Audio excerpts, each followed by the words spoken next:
Welcome back on Capital Today. Right now on my CEO FaceTime, I'll be speaking to Mawarni, who's actually a cosmetic entrepreneur. But instead of me telling you more about it, why don't I ask her to tell you more?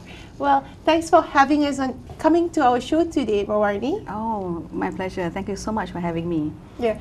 Well, Mawarni, can you just tell us a little bit more about yourself? How you got into the cosmetic industry?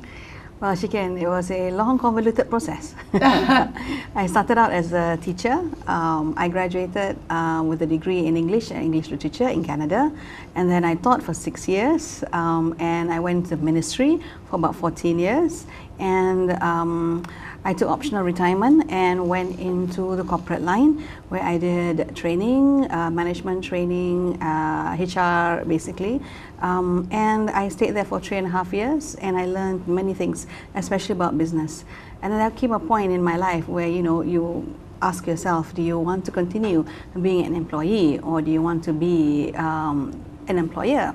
So I thought about it long and hard, and there was an opportunity that came up that allowed me actually to buy into a company that already had a brand, and it was a good brand, and it was a brand with loyal fans. So I thought, so why not try something different? Take what I have learned from the corporate, the bank that I was with, and also what I have learned from the ministry, and see whether I can put it together and build a brand, build up a brand from what it is into hopefully a bigger and a more well-known. My dream is for it to become a global brand. Okay, well there you have the foresight of actually building your brand.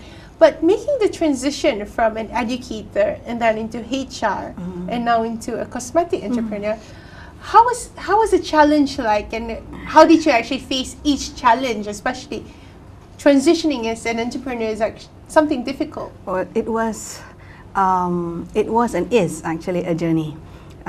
You start out thinking of that you want to start a new culture or have a culture. I wanted a culture that was flexible, because my company is Bumi. It's a Bumi company. It's an all-women owned company. So both directors are women, and the majority of my employees are women.